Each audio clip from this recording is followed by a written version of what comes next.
சின்னம்பிடி அருள் அமுதம் உண்டோம் என்று சின்னம்பிடி அவர் வருகின்றார் என்று சின்னம்பிடி அற்புதம் செய்வதற்கென்று சின்னம்பிடி செல்வரிலை பெற்றதென்று சின்னம்பிடி சித்திபுரம் இடம் என்று சின்னம்பிடி தானே நானே என்று சின்னம்பிடி சத்தியம் சத்தியம் என்று சின்னம்பிடி பொருளே புகுந்ததென்று சின்னம்பிடி ஒளி வண்ணமானதென்று சின்னம்பிடி அம்பலவர் வந்தார் என்று சின்னம்பிடி அற்புதம் செய்கின்றார் என்று சின்னம்பிடி அற்பெருஞ்சோதி அற்பெருஞ்சோதி தனிப்பெருங்கருணை அற்பெருஞ்சோதி.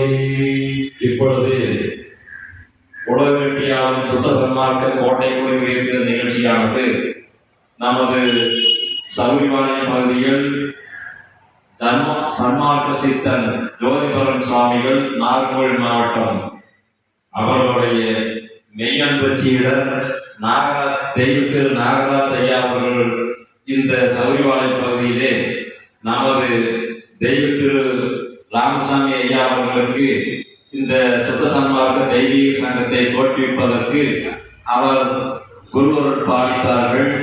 அவருடைய சத்குருநாதர் மூலியமாக அப்படிப்பட்ட இந்த சங்கத்திற்கு இன்று அவர்களுடைய வாரிசாகிய நமது தெய்வத்திரு ராமசாமி ஐயாவுடைய தவப்புதல்வன் சம்பவம் ஐயா அவர்கள் உலகெட்டியாளர் சுத்த சன்மார்க்க கோட்டை கொடியை உயர்த்தினார்கள். இப்பொழுது கொடிமரத்திற்கு தீபாராதனையும் சன்மார்க்க சித்தன் ஐயா அவர்களுடைய சத்குருநாதன் சன்மார்க்க சித்தன் ஐயாவுடைய திருவுருவ படத்துக்கு மலர் காணிக்கை செலுத்தணும். அதே போல இந்த சங்கத்தினுடைய நிறுவனர் தெய்வத்திரு ராமசாமி ஐயா அவர்களுக்கு மலர் காணிக்கை செலுத்தும் நிகழ்ச்சியானது நடைபெறும். இதில் கலந்து கொண்ட நண்பர்கள் இந்த கொடிமரத்துக்கு தீபாராதனை காட்டியதற்கு பின்பு இந்த கொடிமரத்தை ஒரு முறை வலம் வந்து தங்களுடைய திருக்கரங்களால் அந்த மலரால் இந்த இரண்டு அருளாளர்களுக்குமே மலர் காணிக்கை செலுத்தும்படி பணிவோடு வேண்டுகின்றேன்.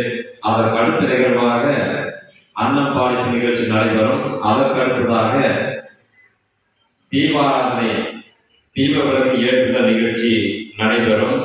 அதை ஏற்றுவதற்கு நமது ஊர்களுடைய மாமன்ற உறுப்பினர் அம்சவேணி மணிகண்டன் அவர்கள் வரவுள்ளார்கள். அதே போல முன்னாள் மாமன்ற உறுப்பினர் ரஞ்சிதம் ராமூர்த்தி அவர்கள் வரவுள்ளார்கள். அவர்கள் தீபாராதனையை ஏற்றுவார்கள்.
தனிப்பெரும் கருணை அருட்பெருஞ்சோதி அருட்பெருஞ்சோதி அருட்பெருஞ்சோதி தனிப்பெரும் கருணை அருட்பெருஞ்சோதி அருட்பெருஞ்சோதி அருட்பெருஞ்சோதி தனிப்பெரும் கருணை அருட்பெருஞ்சோதி அருட்பெருஞ்சோதி அருட்பெருஞ்சோதி தனிப்பெரும் கருணை அருட்பெருஞ்சோதி அருட்பெருஞ்சோதி அருட்பெருஞ்சோதி தனிப்பெரும் கருணை அருட்பெருஞ்சோதி அருட்பெருஞ்சோதி அருட்பெருஞ்சோதி தனிப்பெரும் கருணை அருட்பெருஞ்சோதி அருட்பெருஞ்சோதி அருட்பெருஞ்சோதி தனிப்பெரும் கருணை அருட்பெருஞ்சோதி அருட்பெருஞ்சோதி அருட்பெருஞ்சோதி தனிப்பெரும் கருணை அருட்பெருஞ்சோதி அருட்பெருஞ்சோதி அருட்பெருஞ்சோதி தனிப்பெரும் கருணை அருட்பெருஞ்சோதி அருட்பெருஞ்சோதி தனிப்பெரும் கருணை